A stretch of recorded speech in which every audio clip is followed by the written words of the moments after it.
Un sábado entró Jesús en casa de uno de los principales fariseos para comer, y ellos le estaban espiando. Jesús encontró delante un hombre enfermo de hidropesía y, dirigiéndose a los letrados y fariseos, preguntó: ¿es lícito curar los sábados o no? Ellos se quedaron callados. Jesús, tocando al enfermo, lo curó y lo despidió. Y a ellos les dijo: si a uno de vosotros se le cae al pozo el burro o el buey, ¿no lo saca enseguida aunque sea sábado? Y se quedaron sin respuesta. Palabra del Señor. Gloria a ti, Señor Jesús. Es conocido, y se insiste mucho en ello, que Jesús iba a la casa de los pecadores públicos, por ejemplo, a casa de Zaqueo, el publicano de Mateo. Se insiste en ello porque era muy llamativo y le creaba muchos problemas al Señor. Pero no iba solo a casa de esos pecadores. Aquí vemos que entraba en casa de uno de los principales fariseos, dice el texto. Y no fue el único caso. ¿Cuál fue la diferencia, al menos en esta situación y cuando iba a casa de Zaqueo, de Mateo, de los publicanos, de los pecadores? La diferencia estaba en que esta gente, este principal fariseo, le espiaba, él o sus amigos, y que consideraban un honor para Jesús ser invitado por ellos. Mientras que Mateo o Zaqueo consideraban un honor para ellos tener como invitado a Jesús. Es una diferencia esencial. Para los fariseos,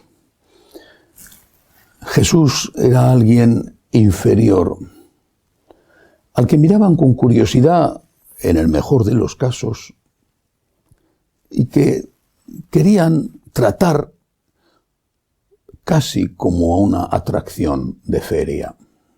Era famoso, hacía milagros, pero no era de la casta. No tenía suficiente pedigrí. No tenía apellido. Es decir, era un Galileo sin importancia. Pero como hacía cosas interesantes y la gente le seguía, le invitaban para espiarle, para observarle. Incluso, si era posible, para encontrar, en medio de la libertad que da el vino a la lengua, para encontrar algo con lo cual atacarle. Los otros, en cambio, no era así. Sabían que Jesús era un hombre famoso y bueno, y consideraban un gran honor, porque sabían además el riesgo que estaba corriendo Jesús al entrar en su casa. Y ahora planteémonos esto en nuestra vida real. ¿Qué sentimos cuando vamos a misa? ¿Qué sentimos cuando comulgamos? Cuando vamos a misa y vemos que la inmensa mayoría no va, de los católicos practicantes ya somos poquísimos, en algunos sitios realmente insignificante el número. La mayoría de los católicos son hoy esos paganos bautizados de los que hablaba Benedicto XVI. Por eso, cuando vamos a misa y vemos que la mayoría no va, que quizá en nuestra casa somos los únicos en ir, ¿qué pensamos? ¿Qué suerte tiene Jesús conmigo? Los demás no van, yo voy. ¿Qué suerte tiene Jesús conmigo? Y cuando comulgamos, ¿qué pensamos? ¿Qué suerte tiene Jesús conmigo? Sobre todo si son jóvenes.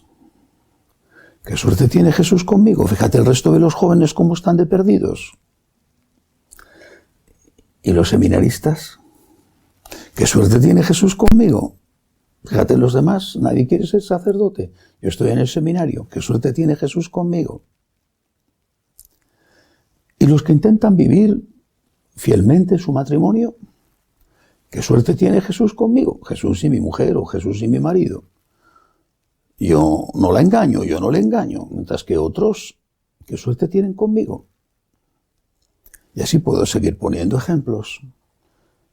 Pero esto, sin darnos cuenta, es lo mismo que hacían los fariseos. Qué suerte tiene Jesús de que yo le haya invitado. Qué afortunado es Jesús. Hoy va a comer conmigo. Hoy le he invitado. Tenía que ser al revés siempre. Qué suerte tengo yo, Señor. Qué suerte tengo yo contigo. Yo no soy digno, Señor. Yo no soy digno. Pues es verdad, no he matado a nadie, no he robado, otros matan y roban. Bueno, sí, eso es cierto. Es gracia tuya. Colaboración mía también, pero gracia tuya. Puedo comulgar. Voy a misa. Es gracia tuya. Me has llamado a seguirte. Es gracia tuya. Hay un pájaro, por lo menos en la zona del Mediterráneo, es un pájaro que no me gusta nada. Se llama el cuco. Y se caracteriza porque él no hace nidos. Aprovecha los nidos de los demás pájaros de otras especies. Y cuando han hecho el nido, va y quita un huevo de ese nido y pone el suyo. Normalmente son pájaros más pequeños. Así que cuando la cría del cuco nace, los papás adoptivos no la distinguen de los suyos. Pero la cría del cuco empieza a tirar a los otros pollitos del nido para quedarse solo y acaparar todo el alimento. Esa es la soberbia. La soberbia es como el pájaro cuco. Se alimenta de buenas obras. Voy a misa. ¿Qué suerte tiene Jesús conmigo? Soberbia. Cumplo con mi obligación. ¿Qué suerte tiene Jesús conmigo? Soberbia. Estoy preparándome para el sacerdocio. O soy un buen novio, o soy un buen esposo. ¿Qué suerte tiene Jesús conmigo? Soberbia. La soberbia se alimenta de las buenas obras. Y aquellos fariseos, no hay que olvidarlo, era gente muy cumplidora de la ley. Era gente que de verdad quería seguir al Señor a su manera, pero tenían el problema de la soberbia. Debemos de tener cuidado de esto, más que de cualquier otra cosa, porque la soberbia es el primer pecado. Es la raíz del pecado original. Es el pecado de Satanás. Y se alimenta de las buenas obras. Cada vez que hagamos algo bueno, tenemos que decir, qué suerte tengo de que he podido hacer el bien con la gracia de Dios. No es Jesús el afortunado, soy yo el afortunado por poder estar con Jesús. Que así sea.